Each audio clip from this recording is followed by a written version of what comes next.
Hello, Jen here, and welcome to week 1 of our Christmas card lift series. Daisy and I have been doing this for a couple of years now. We love it. It's so much fun. It was originally inspired by our mutual love for Christina Werner's holiday card series, and we thought, wouldn't it be fun to take two non-card people and see if we could replicate some of her cards. And then last year we decided to try a few other card designers and see if we could, make these amazing cards. We've learned a lot along the way, I think. I know I definitely have. My card making has come a long way since starting this series, so I was really excited to start it again this year. And to add kind of a new element to it this year, we're going to invite some guests along with us, so there will be tons of inspiration for you guys. So Daisy picked our card for week 1, and it's this really cute little reindeer from Nicole Spohr. I think that this is a great card to kind of jump in for week 1 because there's a few different elements to it. There's some stamping and some coloring and some cutting out of the circles and a few layers of paper. So a great way to kind of get us started and get us inspired. So I will leave all of Nicole's Instagram and YouTube channel and all of her details in the description down below so you guys can go check her out because her channel is full of really great inspiration. She does a lot of coloring in with these cute little characters and stuff like that, so she's definitely a great person to follow if you love making Christmas cards.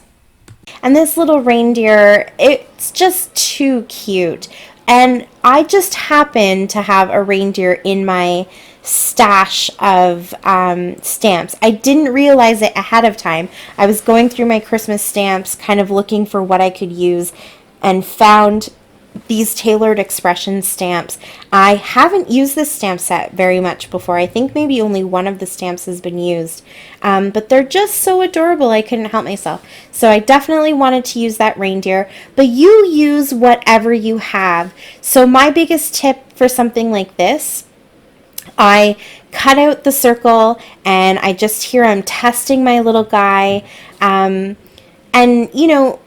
if he didn't really fit, I would have found something else. I only have this one circle punch, so that's what I was working with. So out of my stash, I would have had to find something else, another little character. And even if you don't have Christmas themed stamps that have these cute little characters, you might have something.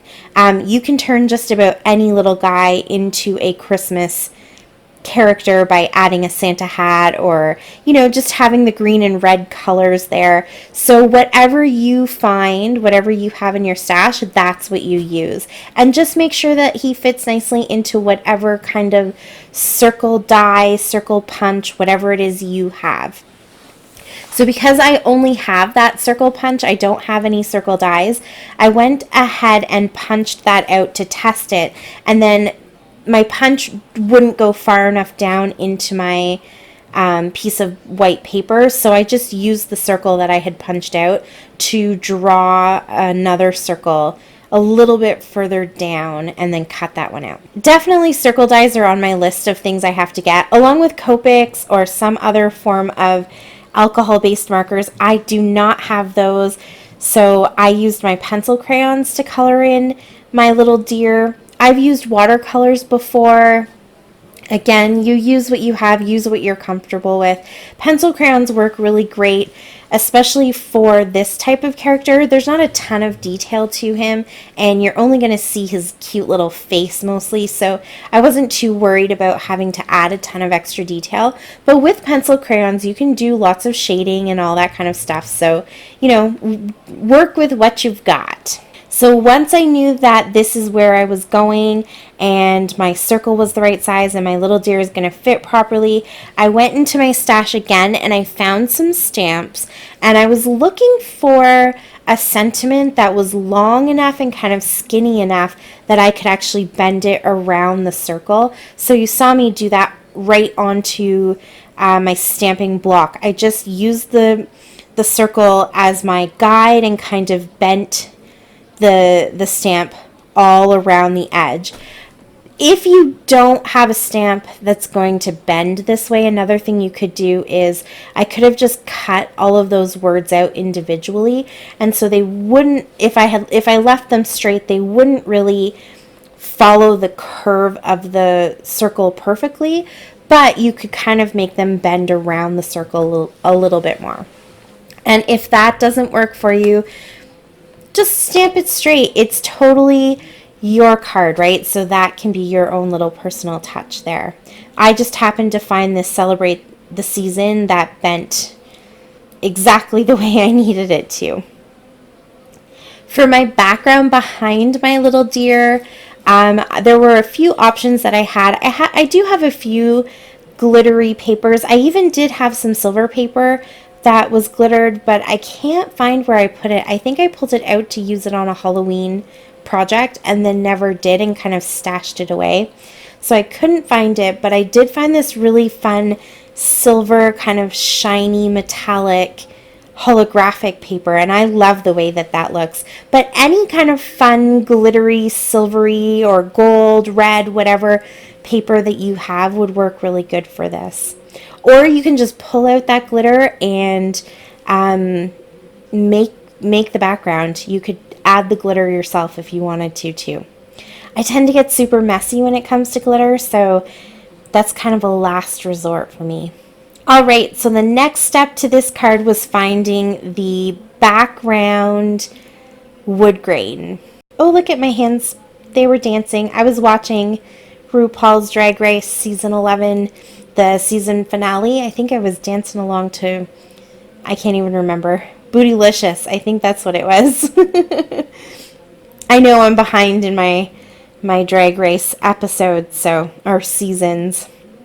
Anyways, back to the wood grain. I'm using this 6x6 pad, I think from Dollar Tree. It's just like a generic brand, and it's just a whole bunch of different wood grain patterns in different colors and different styles. And so I just used that card, kind of put it on top of the different colors to see which one I like the best. And I really like that rich dark brown. I think that really made my reindeer look the best. And so on that rich dark brown, I want to use a nice rich red color for my card base. So there are no special measurements for this card. I am totally eyeballing it. I will go ahead and just make an envelope to fit it when I'm ready to send it.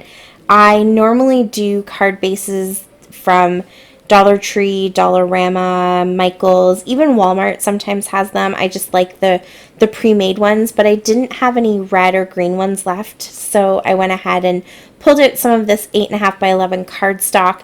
I think that this came from Michaels in those packs that you can get from Recollections, that there are usually 4 different colors or 4 different patterns or whatever the package might be. They make really good card bases too, and they're quick and simple to fold and cut down to the size you need. But normally I like to do the pre-made ones because I think if you just need that quick card, it's so simple to pull them out and use them, so why not, right? So once I had the size that I liked, I went ahead and just stuck everything down. And now in the center of my card, because it's on that red cardstock, you could just go ahead and write a message or whatever you want to do inside the card right onto the red. But I like to give us a little space where someone can write a message and it's a little bit easier to see, a little bit more legible, I guess, on white cardstock over the red.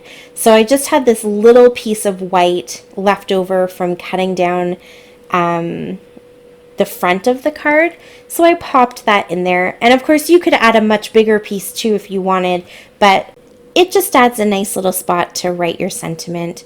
So I splattered some Heidi Swap Color Shine in gold on there, and I thought I was done, and then I realized I forgot his nose. So I didn't have any pom-poms like Nicole used, but I have these fun little gems in this beautiful red color, so that's what I'm going to use to finish him off. And that's it. Thank you so much for watching. I really appreciate it. If you have any questions, you can leave them for me down below, and be sure to check out Daisy's video as well, because her card is always spectacular. Until next time, happy scrapping. Bye.